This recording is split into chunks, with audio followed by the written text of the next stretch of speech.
just like what is happening in the churches. Most of the Pentecostal churches don't give. The moment you become a pastor, you expect every tithe, every offering, but you don't give out to others. So they are always, the extortion is from head to toe. I may not talk about the IG, but I know both the commissioner, the DPOs, the area commanders, and so on. They are all involved because they are the one. They can't say they're ignorant of these roadblocks and those who stand on the way. They know all about this. But what have they done about it? Okay. Thank you. Now, Sir Moses Ogonna, from what Professor Adele said, it does appear that the Southeast appears to be the hardest hit when you talk of extortion and harassment. Why is it that Ndibo are unwilling to seek redress? Yes, you have what he said as well. Everybody. So, when they know that you are willing to pay because you fear detention, I used to tell them that sale is made for man, not man for sale. If they say enter cell, I've been into cell. But insist on your right. It is going to cell does not demean you, does not belittle you. Detention, when he has somebody to take him on bail, so that we will assist to expose what is happening in our police.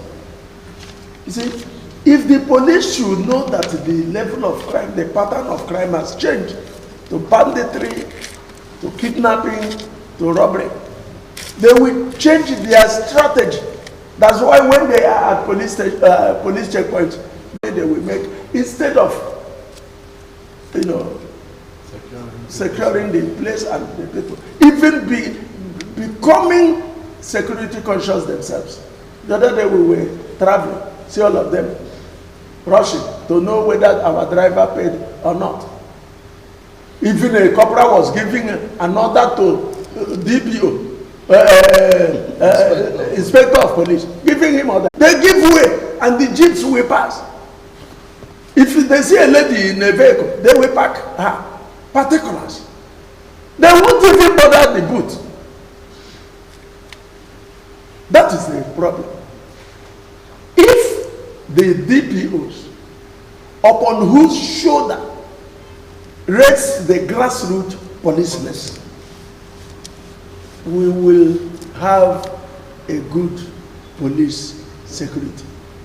Only before you go on, Mr. Moderator, it is also important to point out that why it has continued is because it's like Nigerians were deceived when the IG now, after the SARS protest. It looked as if what happened was just changing the name and not changing the people.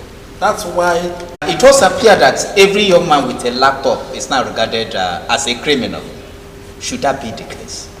What is the solution? That shouldn't be the case anywhere. And by the way, I don't think the police is empowered to search anybody's laptop or phone.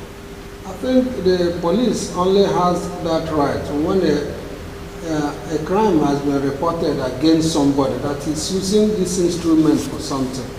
And then all you do that job even decently.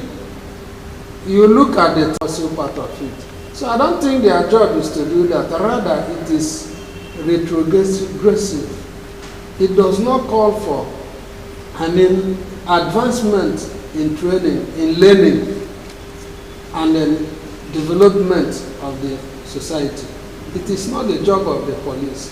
I think you have the cybercrime police who monitors, even as you have your handset or you have your laptop or you have even the particulars and every other thing. Anyone that expires, you know, even right from your office. And then you just check that person on the way as he's passing, because there are some policemen on the road that will check even with that number. When they see that number, the riders will go after that person and ask him to park and maybe take him to the station. But compliant, they don't know, they just see this thing as another source of making money. They just see these things as a source where you trap somebody because he doesn't have the time and because they have, the police themselves have wages on the way to make you, to intimidate you, to make you afraid. That's what happens when you have a German vehicle or Chinese vehicle that has no figure. Maybe their registration number is XXX. And you will be pointing to the policeman that this engine number is XX. But today, kidnappers make use of the Bandits. Bandits make use of the force. Don't call even the federal government. They can't track them down. Say, bring so millions of money to us. Oh, come on, bring the money. Federal government will pay. State government will pay. And the Nigerian police. It is very, very wrong. And I also think that the NCC, when they talked about, when they gave this issue of phone registration and so on, I thought they were going to go a little further and not just where they stopped. By that registration, I think all the police headquarters and divisions of the police, there's more to that registration than we think. It is not all about helping the Nigerian populace. It is not all about helping to reduce crime, just like they claimed. How far has it gone to help in reducing crime? If a police that is disciplined, a police that is well trained. We have trained the policemen. When they decide to work, we see them work. When my Oga was kidnapped, sometime during the time of the kidnapping, the governor then gave express order, get this man released. And the police went straight to where the man was kidnapped and released him alone. Only him. Appoint policemen at the head who are disciplined, have a heart that is disciplined, so that they can turn around and discipline them. Uche Emeko, what is the panacea? Yes, I believe that it is not the amount of money you pay to a policeman that will make him to stop crime. A thorough background check, because I have this governor who claims to be an academic, and yet has, under his watch, has lost the accreditation of most educational institutions. I think I want to stop here because before I run into hot waters. Okay, thank you very much. Now, Professor Adele, is it a question of erosion of societal values? Is that what you are witnessing? Well, that is part of it. There was a point, though Uche Meku they marry in every station they go to, and these children will be trained at that little and mega resources. And how do you expect they go? And they're exposed to the danger and they talk about the exposure of the dangers in the society. So I think it is important while they run this background check, because there are so many of them that want to go to police simply because of the extortion, because they've seen others doing it. But if we want to be thorough to ourselves, when one of my brothers in Nigeria is enough to make these people, most of these guys become criminals.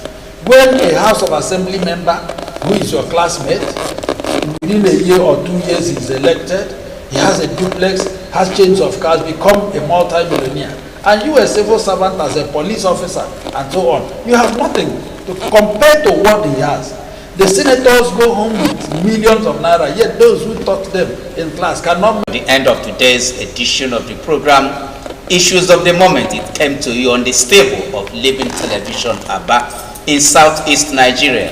We have been discussing police brutality and extortion. And the submission of my discussants is that all hope is not lost. We can still address the problem. I want to thank St. Moses Ogbonna, Uche Emeko, and Professor Chinedu Madiele for coming today to talk to us on this important subject. Gentlemen.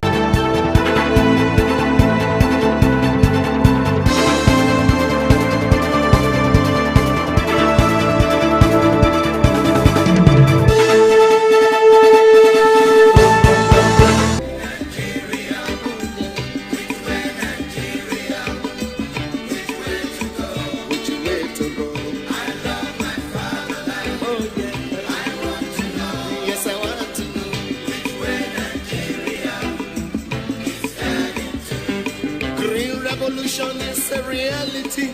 Let's give it a chance to grow. Let's join our hands to farm the land so we can have an food to show. Let's save Nigeria, so Nigeria won't die. Nigeria, so Nigeria won't die. Which way Nigeria? Which way Nigeria? Which way to go? Which way to go? I love my fatherland. Oh yeah. I want to know. Yes, we want to know.